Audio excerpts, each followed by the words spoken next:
Sa nakikita ko, I'm very sorry, Secretary Frasco, parang lumilitaw na ikaw ay nagiging vlogger na.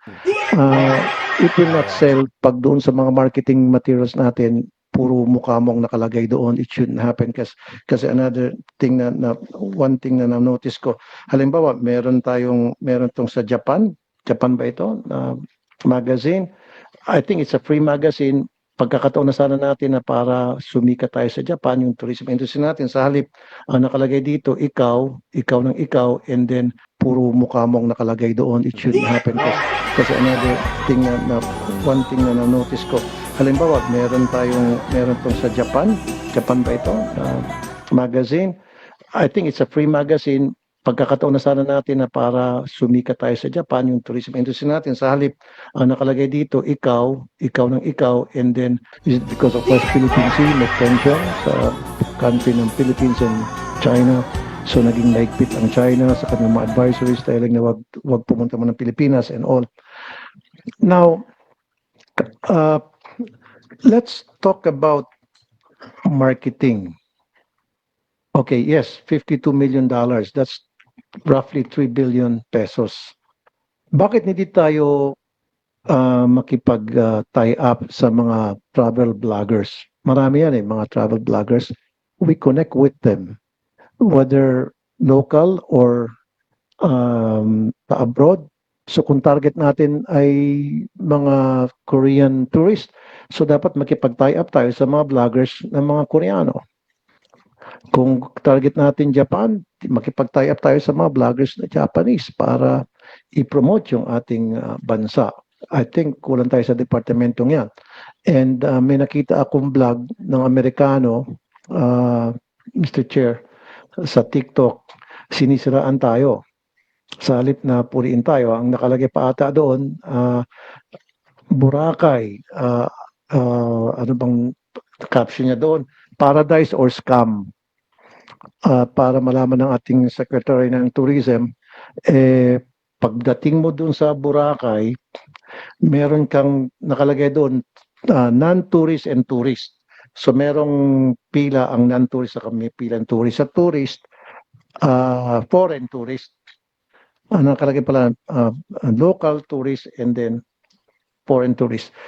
Merong 5 pupuntang kang booth at bawat booth mag-register ka doon at meron kang babayaran. Doon pa lang nakikita na parang scam agad. This is going to Boracay. So ba't kinakailangan pang pipila ka ng maraming beses para lamang ikaw ay makasakay sa bangka? And then bakit kailangan pa, kini-question niya, ba't kailangan pa magbayad sa environmental fee? Why do they have, anyway, lahat naman ng turista, whether local or foreign, why do we have to pay for environmental fee going to Boracay? Saan na pupunta yon? Sana i-absorb na lang yon ng mga hotels. Doon na lang dapat sa hotel. Quietly na pwedeng idagdag na doon. Bakit kailangan pang ibalando natin na kailangan nyo magbayad ng environmental fees? So yan siguro we have to eliminate doon sa Boracay at napakaraming dadaan ng mga booth para lamang makapunta ka ng Boracay. And I agree, Senator Tulfo. May experience din ako dahil ako'y mahilig magmotor.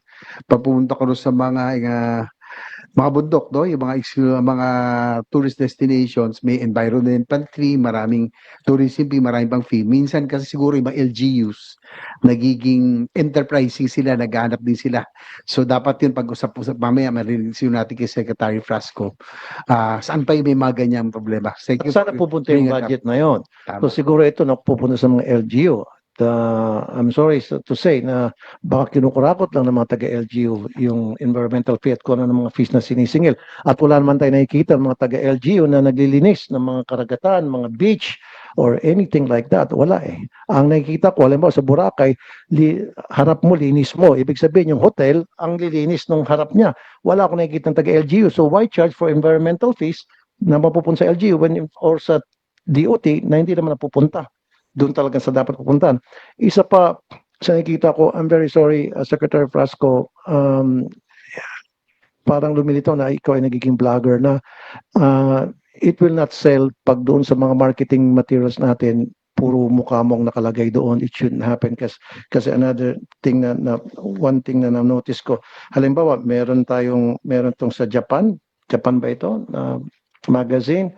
I think it's a free magazine. pagkakataon na sana natin na para sumikat tayo sa Japan, yung tourism industry natin. Sa halip, ang nakalagay dito, ikaw ng ikaw, and then yung mga groundbreaking pinapakita natin sa halip na dapat ipapakita natin yung underground river, the eight wonders of the world, ata yun, Tabon Cave, etc. Ang pinakita doon, kayo po, at saka yung mga groundbreaking ceremony, which will not sell. If we want to sell something, pakita po natin yung mga tanawin o yung mga reasons why tourists will visit the country. Kasama na po dyan yung mga lugar na pwede pupuntahan, food, wellness, di ba, adventure. Those are the things that people would like to see, the tourists. And pumunta po ako sa website natin, wala ako masyadong nakikita ng mga lugar na kaakit-akit na para mainganyo yung mga tourist na pumunta. Nakikita ko puro mga festivals. I don't know kung iba yung napupuntahan ko website. Maganda po yung festivals. Pero kung kailangan natin talagang ma-invite yung mga tourists to come to our country, ano ba yung reason ba't nagtutour yung mga tao? Hindi naman po sa puro festival ang pinupunta ng mga turista rito. Of course, maganda yung festival. Pupunta sila rito for adventure, wellness, food, culture, and things like that. So yun po dapat ang binebenta natin. Huwag po natin ibinebenta yung maling mga bagay na hindi naman in-expect ng tourists when they arrive in our country. And lastly, dapat yung pagdating pa lamang sa airport, we have to identify who are the tourists, if possible, na vlogger. Kasi malaking dagok to sa atin na pag meron isang vlogger pumunta rito tapos siniraan tayo, magkakaroon ng domino effect yun sa bansa na kung saan sila, not only doon bansa sa kung saan sila, kundi yung mga followers nila. Tulad nitong American na vlogger, meron pang isa, siniraan tayo, at least itong American, medyo Pino pa siya, kaya lang nakasira. So, dapat po, DOT, makipag-tie up po tayo sa mga local vloggers. Marami naman tayong mga local vloggers dito Makipag-tie up po tayo sa mga foreign vloggers. I'm sure makakatulong in one way or the other. Thank you, Mr. Chair. Thank you. Probably we can continue. Mr. Chair, Yes, Secretary Frasco. may I be given an opportunity to? Yes, please. Yes. First of all, Mr. Chair, I'm very grateful to Senator Tulfo for bringing up the necessary interventions as far as safety and security is concerned, as this is indeed one of the most important sources of travel confidence coming into the country. And therefore, we are in full agreement that there is a need to ensure that the whole of government is working as far as tourist safety. On the side of the Department of Tourism, to the extent that our mandate allows, our Office of Human Capital Development has trained over 8,000 tourist police that are designated in various destinations in the country in partnership with the Department of Interior and the PNP. In addition to this, in conjunction with our work with the Korean Embassy as well as the Korean Cultural Center, we have also begun trainings on Korean-speaking tourist police. Third, with the establishment of the Tourist Assistance Call Center, first